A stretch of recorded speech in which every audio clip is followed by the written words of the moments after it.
Welcome to our second episode of this season of Ask Jay on February 24th. This gloomy day. A little bit of a gloomy day, but it'll be okay. All right, let's get it started. Can you give a quick recap of the game versus Queens? Yeah, Queens is a newer program, Division II, soon to be going Division I, based out of Charlotte, North Carolina. The head coach was the head coach at Grand Canyon. He's a good coach, knows what he's doing. He's just building that program. And, you know, most Division II teams, when they play against Division I teams, there's a little, added sense of purpose and a little bit of a chip on their shoulder. So we knew they were going to come in here and they were going to be gunning for us. And, we went up early in each one of the games and just, for whatever reason, just couldn't close some things out. And, it was a lesson for our guys. And we're learning how to finish, and I'm glad we got the W. I wasn't exactly excited about how it looked at times, but I know that we're working through some things, and so this weekend I think is going to be another great test for us. We made a couple of changes to our personnel, and so we'll hopefully come out and be able to put a better product on the floor and feel good about the performance. Another strong performance by Omar Hoyos this weekend. Can you touch on that a little bit? Yeah, Omar's second-year player, and usually second-year players are not full-time starters. And Omar, I think, has played in just about every set for us this year. So he's doing real nice things in the gym. He's working hard. He's practicing and pushing all the guys around him, and he's saying and doing all the right things. And Omar's got a bright future. He's going to play probably professionally when he's done here. I know that he's been doing a lot of stuff with the Puerto Rican national team, and so there's a little added sense of purpose for him when he comes in. But yeah, he's been a great guy to have on the court, and every good team out there has at least one guy that when you're in trouble you can chuck it up to and help him get out of trouble. So he's been that guy for us this year. And then what do you want to see from your team this weekend in the games against Fairleigh Dickinson and Princeton? So Fairleigh Dickinson is also a brand new program. This is their first year in existence. I know their head coach real well. Carl does a great job. He's a great coach. They're going to be well trained. They're going to come in with a chip on their shoulder because they're a brand new program.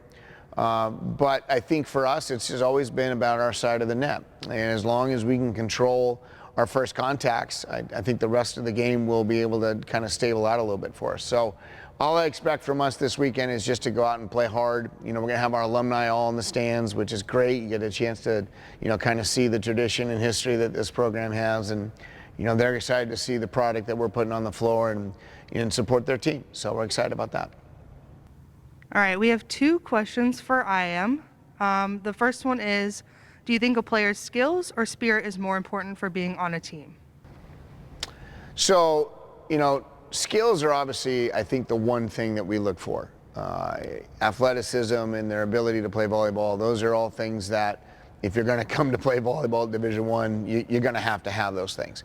But I think spirit is what's going to push themselves further in their development.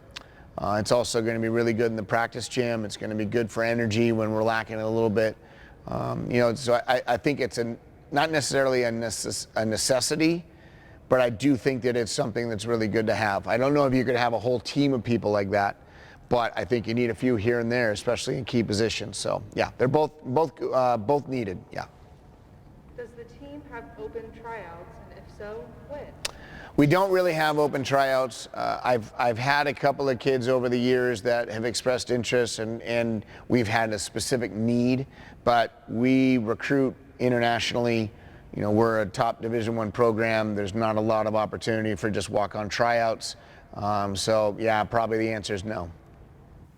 All right, Diane Williams wants to know, do you like hard or soft tacos? Oh, it's a great question, Diane. It depends on what kind of tacos I'm having. If I'm having old school, traditional, street style tacos, soft is the way to go. If I'm having, like a traditional California taco, hard shell, that's the way to go for those. But it just depends on what I'm in the mood for that night, but mostly soft. Ashley wants to know, how do you gritty? I know what it is. It's a dance move, but I don't do it. So I don't gritty is what it is. Is gritty even the right way to pronounce it? Yes. Okay, yeah, I don't gritty. So the answer is I don't. We do have another question about open gyms. Okay. Do you have them? Oh, you mean like open gyms in general? No, we don't. At least the coaching staff doesn't run them. If there is anything of an open gym, it's usually just students on campus that get together and play on their off time during the day in the recreation department. But there's no formal open gyms that we have here as a team. Thomas Eubank wants to know, what do you look for most in a recruit? Depends on the position. If we're looking for a setter, obviously they've got to be able to command the court. They've got to be good leaders both on and off. Setters, usually I like my setter to be the first guy in the gym and the last one to leave. And they're the ones that have the most ability to run the show. And so they got to be a good quarterback. If you're looking at a libero, you got to be looking at somebody who can keep us in system at all times, whether that's serve, receive, or in defense. And they don't have to be big jumpers, obviously, because you're a libero. But you got to be quick, and you got to be able to read the game at a high level. Middle blockers have got to be really good lateral movers because they've got to go left to right all the time, and they've got to be able to be comfortable with those steps. It helps to be a bigger middle blocker because it's just so much jumping and quick movements, and you need to be in somebody's airspace pretty fast. But you don't have to be. You can be, 6'4", 6'5", and still be pretty successful. Outside hitters, I always say this with a tongue in cheek, is that outside hitters are a dime a dozen, but outside hitters that can pass really well are worth their weight in gold. So if you're an outside hitter, learn how to pass. That's going to be your number one thing that gets you into the next level of playing. And then last but not least, opposites, that we tell our opposites there's really only 3 jobs that they have to do. Hit the snot out of the ball, block the snot out of the ball, and serve the snot out of the ball. If you can do those 3 things, anything else we get from you is a bonus, and we'll take it. But usually those are the things that we want. We want them to, we say to them, become a crowd pleaser. Either bang the ball so hard that the home crowd is happy and everybody's yelling and screaming, or get blocked so hard that the other team is yelling and screaming because you're challenging the block. And so we're good either way with that. This one's not a question, but the EIVA commish just wants to say it is awesome the way you calmed and focused the team to win in 5 sets on Saturday. Oh, hey, thanks. Appreciate that. From Caleb Crowther, sorry if I said your last name wrong, what position are you looking for most in the 2024 class? All of them. We're graduating a lot of guys in 24, so we're going to be looking at just about every position. So, yeah, all of them. All right, Caitlin wants to know, what's the best way to stay consistent with jump float serves? So jump float serves, what you're really going to want to focus on is a consistent toss to give yourself to be able to hit the ball into the court. If your toss is all over the place, it becomes really crazy and really tough to deal with. The other thing is learning to hit the ball in front of you and not behind you.